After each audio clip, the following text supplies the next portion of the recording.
नहीं होते तो हमें ये अधिकार नहीं मिलते, और हमारे पुरखे अंग्रेजों से नहीं लड़े होते तो शेड्यूल 5 भी लागू नहीं होता। हो गए हमें आई आज बातें करते हैं। गुजरात के अंदर आरक्षण की जब समझ आई, लोग आरक्षण की बात करने लगी, सुनने में आया है कई विधानसभा सीट से बोगस आदिवासी चुनाव लड़के एमपी मंत्री बन गई। सुना है आरक्षण की बात आती है, फर्जी सर्टिफिकेट लगा के नौकरी लग गई, और जो वास्तविक मूल मालिक है उनको आज तक हक नहीं मिल रहा। आरक्षण को अपन समझने लग गए और मोदी जी निजीकरण की ओर चलने लग गए। हुआ कि नहीं हुआ? अभी आपका कई हॉस्पिटल दिया निजीकरण में कि धरना चल रहा था अपने बिहारा के अंदर। निजीकरण के अंदर मैंने खुद ने पार्लियामेंट में कहा है कि देश के अंदर धीरे धीरे जितनी सरकारी नौकरियां नहीं है इतने निजीकरण प्लेसमेंट एजेंसी के तहत कार्मिकों को लगाया जा रहा है। उसके अंदर आरक्षण होना चाहिए। ये बात भारत आदिवासी पार्टी कर रही है। अगर निजीकरण भी कर रहे हो, प्राइवेट कंपनी में के अंदर भी 100 कर्मचारी लग रहे हैं, उसके अंदर भी रिजर्वेशन पॉलिसी बननी चाहिए। ये भारत आदिवासी पार्टी मांग रही है। क्या ये बात तो राष्ट्रीय पार्टी वाले बोल रहे हैं? ईद कहीं धर्म निरक्षा कर दिया अपने स्वर्गम जंगा स्वर्गम पट्टो आलते धरती माते हैं ये तो पट्टो नहीं आलता है, स्वर्गम पट्टो आल बिली भाषा समझ में डालेंगे पक्को तो अवश्य बिल प्रदेश बनेगा, चिंता करो नहीं। ये कलाकार जो थे, हमारे जो गायकार थे, तीनों भाइयों को मैं धन्यवाद देना चाहूंगा, और हमारी छोटी बहन भी कहीं आई है उनको भी धन्यवाद देना चाहूंगा। ये जब आप गा रहे थे मैं तब महसूस कर रहा था, अंग्रेजी शासन काल के दौरान अंग्रेजों को हमारे पुरखों ने गीतों के माध्यम से चेताया, भजनों के माध्यम से, भक्ति के माध्यम से उनको चेताया। अंग्रेजों को समझ में नहीं आया तो अंग्रेज क्या करने लग गए कि ये लोग नाच रहे हैं, विरोध कर रहे हैं। लेकिन हमारी संस्कृति है, आणि संस्कृति में गीतन माध्यम से कि दमदमावे के वो गीत सड़े और के वो घुमरो माड़ी ने के वो प्लकई के बाहर पड़े दाड़े माते आदमी हिड़ी। तो वही चीज मानगढ़ में भी, क्योंकि किताब में क्या पढ़ाया जा रहा है, मानगढ़ के अंदर गोविंद गुरु महाराज के नेतृत्व में भक्ति आंदोलन हो रहा है। भक्ति आंदोलन हो रहा था तो नरगन काहे जोड़ बजा रहा था कि अंग्रेजन दिक्कत थोड़ी आती थी, वो बिलराज की मांग कर रहे थे।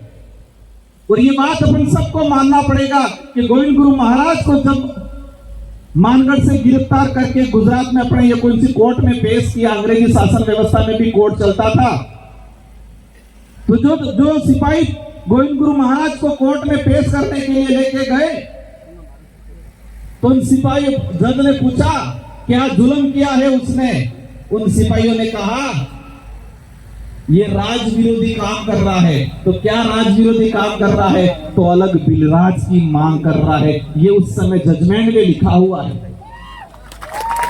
उस गोविंद गुरु महाराज को जब जज के सामने पेश किया तो उस समय सिपाही ने कहा है, और जो जजमेंट उस समय जो उस जज ने जो आदेश निकाला था उनको जेल किया कि ये बिलराज की मांग कर रहा है इसलिए उसको जेल भेजा जाए, ये लिखा हुआ।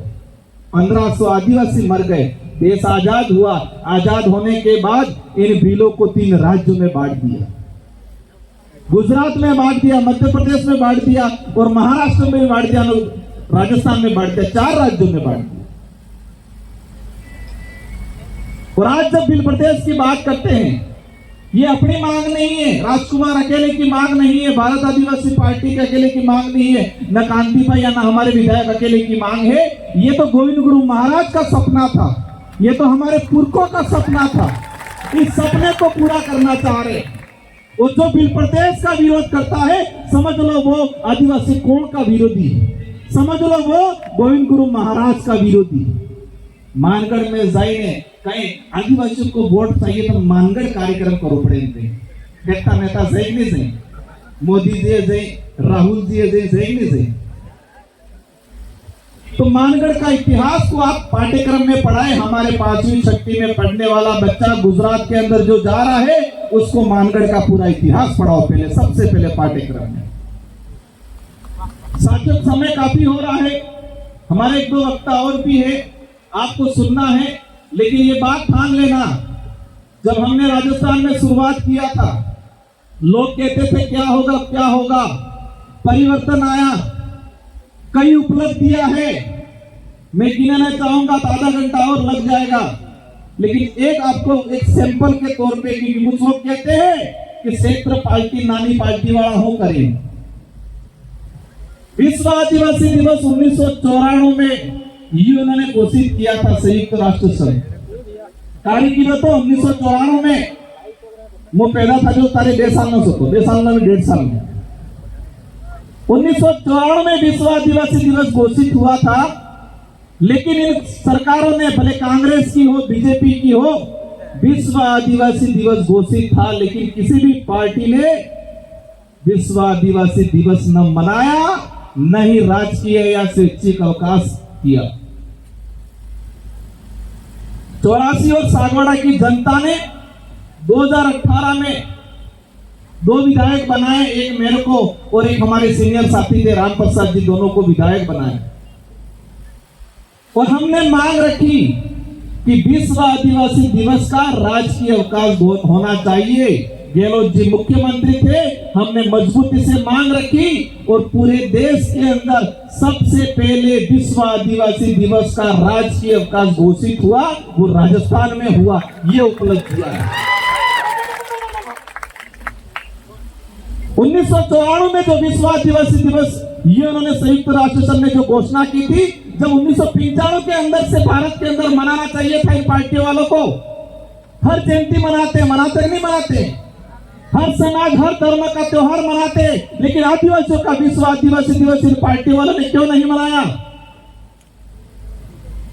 इसी विचारधारा की बदौलत राजस्थान में 2 विधायक गए और सबसे पहले राजस्थान में राजकीय अवकाश घोषित हुआ।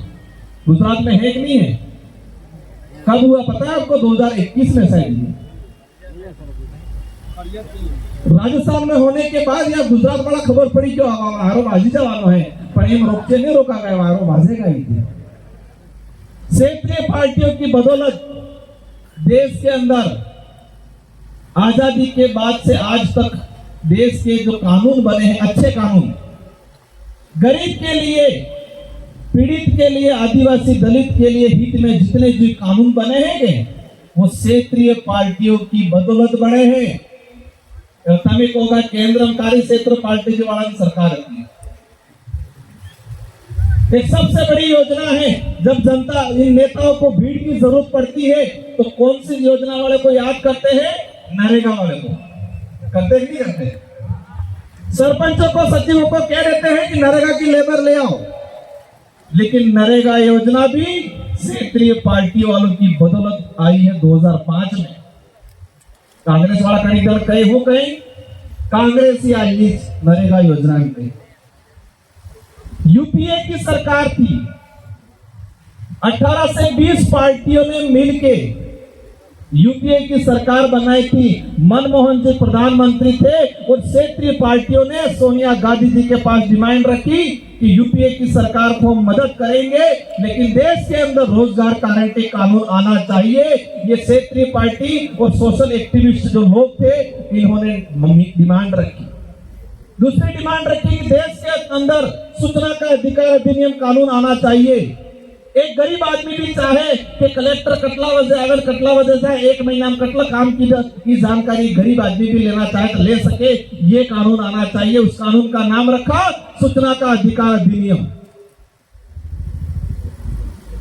निःशुल्क शिक्षा का अधिकार कानून, खाद्य सुरक्षा अधिनियम जो 2013 में आया, ये सारे के सारे कानून क्षेत्रीय पार्टियों के सहयोग से जब भी यूपीए सरकार बनी तब आए। कांग्रेस फुल प्रेस में बेटी, रोजगार गारंटी नहीं आपकी।